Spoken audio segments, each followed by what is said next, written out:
Hello everyone, and welcome back to the RimWorld Space Pirate series in Save Our Ship 2. Today, my friends, I am once again coming in a little bit hot with some construction projects. First things first, we're going to be repairing the new section of the station, as well as some new additions to it. Not only that, we are going to be working on some proper heavy shuttles for boarding enemy ships, as well as investigating other types of orbital anomalies, we'll say. However, because of the complexity and size of these heavy shuttles, they will take a very long time to construct, so in the meantime we're also going to be working on some new growing zones. Now these new growing zones are also going to be built in the newly added western wing of the station, which isn't exactly preferable because it's very far from our kitchen, but it was much more convenient than building a new area for them. We also had a combat supplier who just left slip space and was in orbit around the planet, so as you can imagine we demanded that they hand over their cargo, and they actually ended up agreeing, which I can't say that I blame them, since we have a huge station that is armed to the teeth as well as two very large and powerful destroyers. They sent over the cargo in question via transport pod, and we had plenty of weapons, torpedoes, and a little bit of armor here and there, as well as other items and resources. After that, we finally finished up both of our heavy shuttles. Now both of these are still aboard our stealth destroyer for the time being.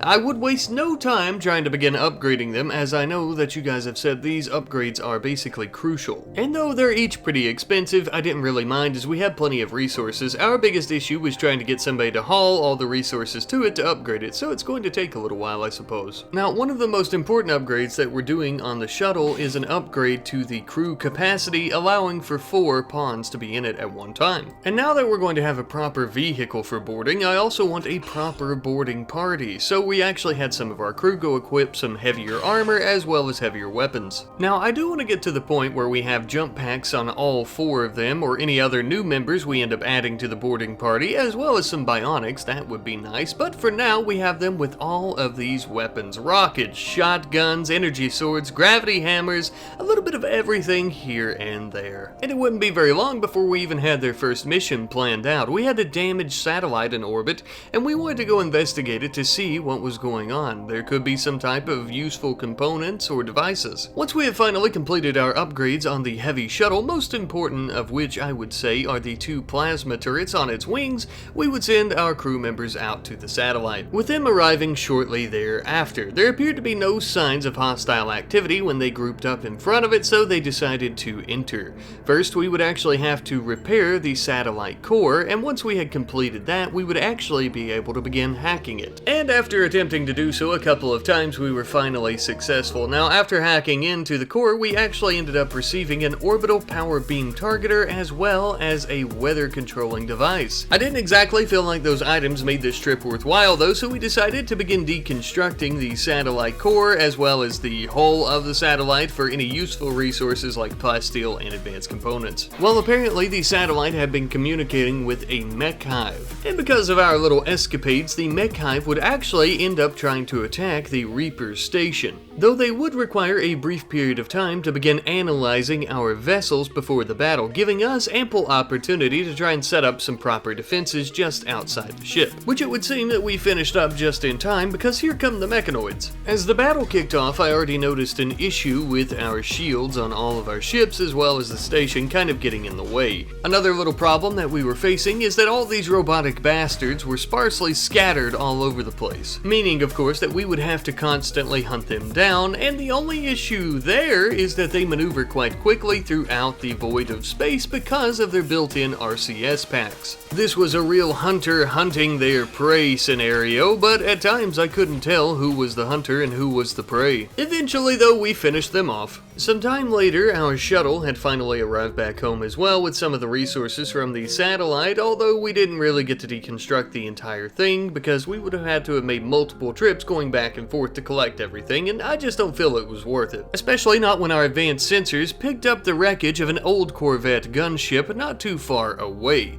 We would be able to use our salvage bay to bring this bad boy back home so that we could deconstruct it, as there doesn't appear to be too many useful things in there, maybe a gun turret or so for the station, but other than that, it would mostly just be resources. However, aboard the actual wreckage itself, there were a lot of weapons among the dead crew, as well as a few torpedoes here and there that might come in handy. So in the meantime, we're going to be deconstructing this wreckage, as well as trying to haul in a lot of the resources that we've left outside. Now, while the vast majority of our pirate clan was focusing on that, we would end up sending Tress out to do a little bit of trading with none other than the Covenant. Out of all the mods that we are playing with, the Covenant by far have the best weapons, and we need to get our hands on those without going to war with the Covenant, because that would be absolutely catastrophic for us. We may be pirates, and we may occasionally make pretty bad decisions here and there, but we do not have a death wish. Those plasma weapons would cut through us like butter, and more importantly, they would cut through our enemies like butter, and that's exactly why we wanted to get our hands on them. Now, of course, we did promise the Covenant leaders that we would use them in service of the Covenant and the Great Journey and yada yada against the UNSC. As you can see, we ended up giving Lyle the Kigyar shield as well as a brute shredder, which is basically just a really powerful needler. Now, the shield, of course, was literally made to fit Lyle's body, so I thought it was fitting, no pun intended. We would also end up giving Captain Udo the badass blood blade for a badass captain. I ended up having the captain get Jingles out of cryo sleep because babies tend not to grow when you keep them inside of ice boxes. Since we now have enough crew to help take care of and raise a baby, as well as enough food to feed everyone, there wasn't a better time. We also wanted to get her out of cryo sleep because she was aboard the Dart, and we're going to be taking it down to the planet's surface for an invasion against the Waster pirates. For this particular invasion, we're not exactly going down to attack for resources, we're mostly looking for other pirates who might be willing to join us after a little bit of a beatdown and or a few bullets flying through them. Of course, any weapons and items we end up looting are welcome though. As we would make our descent down to the unlucky settlement, of course we would bring everyone into the airlock and begin prepping them for battle, which also meant preparing our very large turret that we had built previously. Truthfully though, I don't know if we're going to need it because as soon as we landed, our lasers were killing absolutely everyone.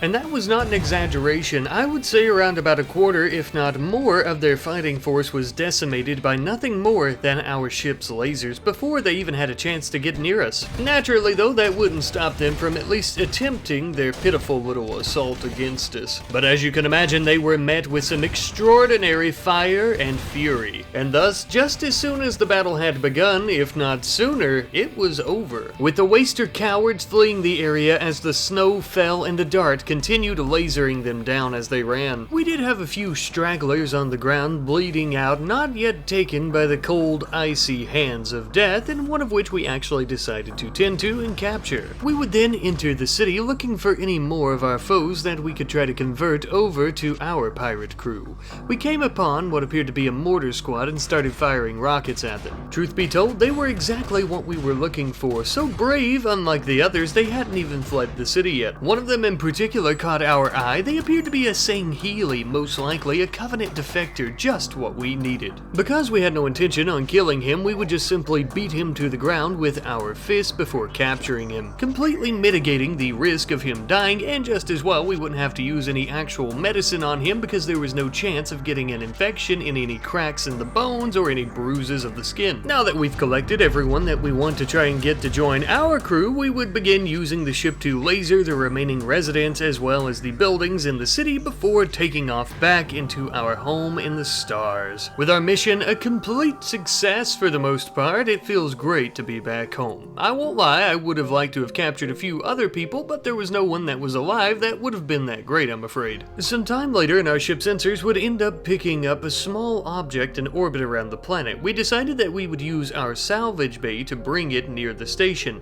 It would seem that this is some type of shipping container. Based on the markings from the container, it would seem to be from a civilian UNSC-controlled cargo transport ship. Oddly enough, after opening the doors of the container, though, it was filled to the brim with flood combat forms as well as a flood carrier form. We're not really sure how they got in there, though it doesn't really matter. We need to kill them before they even get close enough to touch us, which of course we would end up doing, thankfully. Killing them was quite literally as simple as that, but it's quite interesting that this container has a dead Covenant growth Grunt in it, as well as a dead UNSC Marine. Just as well, it was stocked up with a couple of Needlers. Something tells me this storage container has a very interesting story. There was a slave ship in orbit around the planet, and I had planned on purchasing some off of them, but it would appear that they don't want to trade with us due to our notoriety as pirates.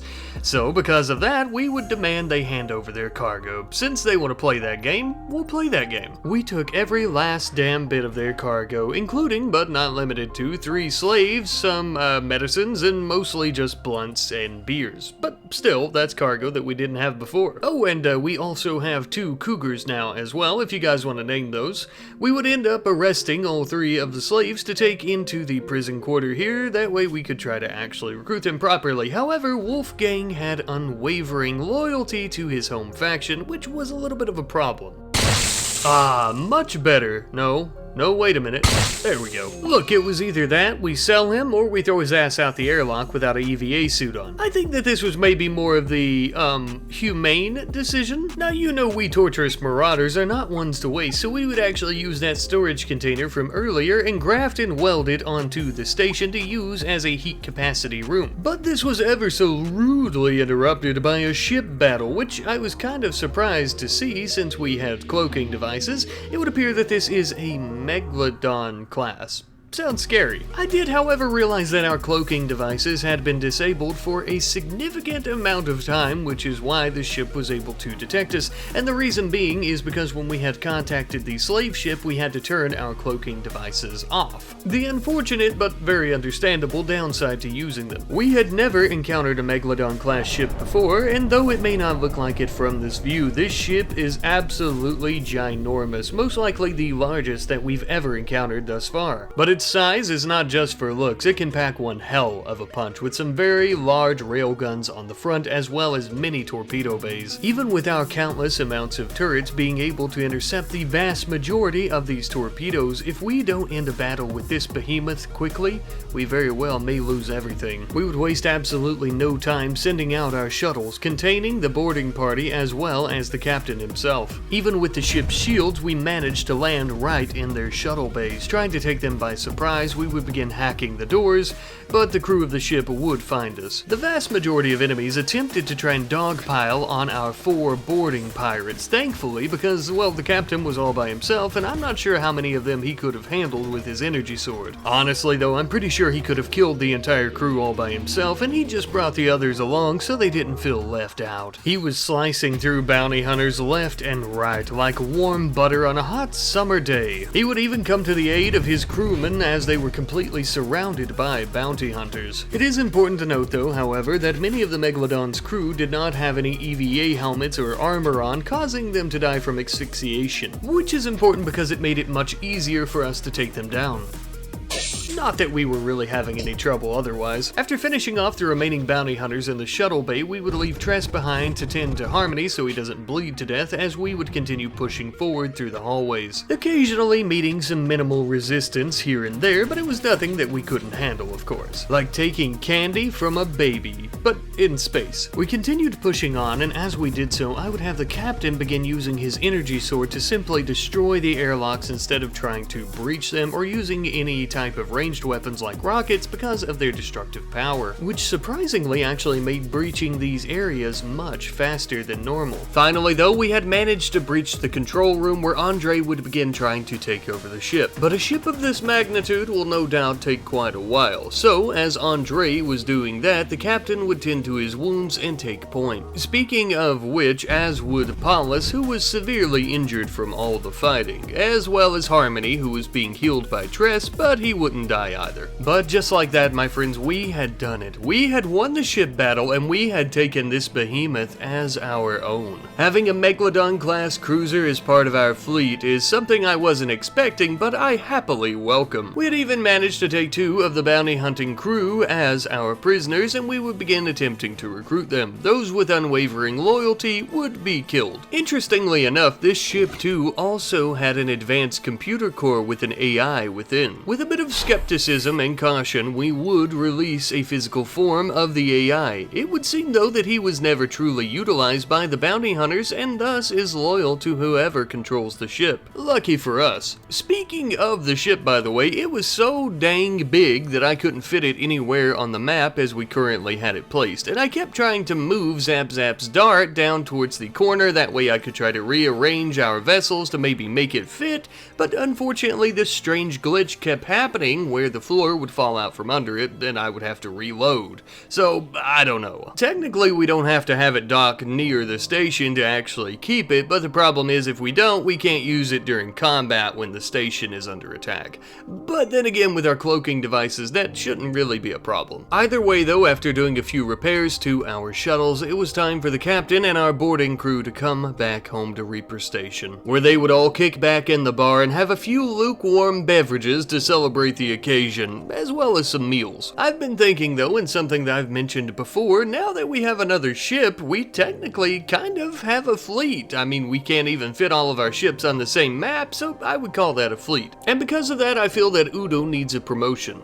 Instead of Captain, he is now Admiral Udo. Now previously, I had thought of calling him Commander Udo, but our friend Coates Steve 903 suggested Admiral, and I think that is a much more appropriate title, given the fact that space militaries normally go by naval ranks. We would also begin some extensive work into researching Afterlife caskets. Now, the reason that we're going to be doing this is because apparently Afterlife caskets can actually be utilized to bring our dead back to life. As far as I am aware, they come back as functional AI, just as Eve and our unnamed AI, but they would still be back as part of our crew. This is something a few of you guys have mentioned to me for the last few episodes, so I apologize for the delay. Now, back home, as we're doing all that research, our unnamed AI would actually be removing all of the rotting corpses from the Megalodon class ship, as well as doing some mandatory repairs to the hull plating and the hull itself. Essentially, just preparing it for further use by our torturous marauders whenever we choose a proper captain for that ship, as well as our two others. Our boarding crew was becoming a bit restless though, so we're going to have to find them something to do, otherwise they're going to continue social fighting like this. One of the downsides to having a bunch of rough and tough psychopathic pirates on your hands. Sometime later, we ended up having yet another combat supplier in orbit around the planet, and you know the drill by this point. We demanded that they hand over their cargo, and of course they obliged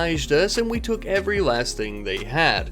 Can't say I blame them now that our fleet is very, very large and that we could basically just destroy them. We got plenty of weapons and armor, most notably of which were 3 Prophet's Bane energy swords, which are the highest tier energy sword in the colony's evolved mod. We would give it to the captain. We also gave him a Brute Mauler, which was basically a little handheld shotgun that could penetrate armor, as well as an advanced shield that he could use with his energy sword and the Mauler itself. Though I'm not exactly sure what to do with the other Prophet's Bane energy swords, I think I may disperse them among our captains once we choose who that's going to be for each ship. We would end up picking up some valuable asteroids on our sensors that were not too far away from our ship, so we decided to send our boarding crew out in the shuttle to go and investigate them. Luckily, our boarding crew had a few members that had a pretty high mining stat, so this shouldn't be any problem at all. After arriving, the shuttle's much smaller sensors could pick up several life forms near the asteroids. It would appear that there is some type of space insectoids, with the larger ones being appropriately named Cosmopillars, I believe. Anyhow though, we just started blasting, unleashing our plasma guns from the shuttle, as well as all of our rockets and bullets from our boarding team's weapons. They didn't even stand a fraction of a chance, and after that we began mining up all of the resources from the asteroids like silver and compacted machinery, as well as a little bit of jade as well, actually. Now, I will say we didn't care all that much about steel and plasteel, as we had plenty from all the wreckage that we had been collecting, so we just kind of came back home after that, and by the point that we actually returned, we had already recruited Duran as well as Jessen, and I can't tell you how delighted I was to finally have a Sangheili as part of our crew. Now, last episode, I asked you lovely people to provide me with some name suggestions for our stealth destroyer, and of course you guys never let me down. I ended up going with the name Shadow Piercer. Because of course it's a stealth vehicle, but also because it kind of sticks with our dark and brooding theme. And this kick-ass name comes from our compadre Mario Brazaz-R8U. Much obliged, friend, much obliged. Now something we're going to be doing in the meantime is actually expanding the sides of the Dart. We're actually going to be adding in 2 separate vehicle bays on each side of the vessel. As you've already guessed, this is going to be so that we can carry vehicles down to the surface when we do our attacks on settlements, and we can actually use them against our enemies. We would also be constructing many vehicle parts in the meantime as well, such as engines, suspensions, yada yada. But we ended up finishing our extensive research into the technology of Afterlife caskets, which means that we can also finally build one, which we would begin doing shortly thereafter. Once constructed, the first of our crew that we would end up trying this out on would be Sam, and it did seem to work out. Though, I'm not going to lie to you, it was a little bit unnerving seeing Sam's brain in a jar, especially since I'm pretty sure her corpse was at the very least slightly decomposed by this point. The area we had her in was extremely cold, but I don't know, it's just a little weird. But after receiving her physical form, she was back in action, and this quite literally was Sam. I mean, down to the last molecule, except for the fact that she's now some type of AI form, but she does have a physical form with all of her traits, as well as her skills too. Now that we definitely know they work, we would quickly build another and actually insert Henry's brain in as well, giving him a physical form. Then last but not least, we would also do the same with Porkins, and now all 3 of them have a physical form once more and have been essentially brought back to life. Now I'm assuming there are some downsides to this, like I don't know for sure, but I am assuming they most likely can't leave the map where their consciousness is in the Afterlife casket, but correct me if I'm wrong. Either way, regardless, we can still actually bring them back to life with a Resurrector mech serum, as I saw in the casket itself earlier. But until we're actually able to do that, this is the next best thing. Now, until we actually bring them back to life as well, I thought it might be cool if we had each of them as an AI over one of our ships, but let me know what you guys think about that. I really hate to separate Henry and Sam here because they've just been on so many missions together, and you know, they might want to enjoy some more of those in their AI form. We also finally recruited Luer as well as Smoke among our pirate crew. They should make excellent additions to the Torturous Marauders, and now that we have plenty more people in our crew, I think next episode I might start assigning people to ships as well as assigning captains and a new first mate for the Torturous Marauders overall. So if you guys have suggestions, make sure you let me know. But my friends, this is going to be a little bit of a shorter episode by a few minutes or so. Before we leave though, I do have a little bit of lore for us. The lore I have for you today is from our friend D_Damon, who was saying that the Mechanoid ship that we had encountered last episode had actually landed on the planet below and stayed for a little while conducting some type of business. But the humans that were on there that were turned into shamblers had actually entered the ship undetected because they had snuck in, and they had even managed to hack the central Mechanoid control unit and turn the mechs over to their side. But unfortunately, they were found by the massive ship that had the railguns, which I believe is in reference to the Crab-class cruiser that we encountered last episode. And essentially, the pirates from the Crab-class cruiser destroyed the Mechanoid sphere, as one most likely would after encountering one in the void of space. But unfortunately, friends, that is all the lore I have for you today. As I mentioned, it's going to be a little bit of a shorter episode, but I'll try to do a little bit more in the next episode. I hope you guys have enjoyed. I love you guys, and I will see you next time. Goodbye.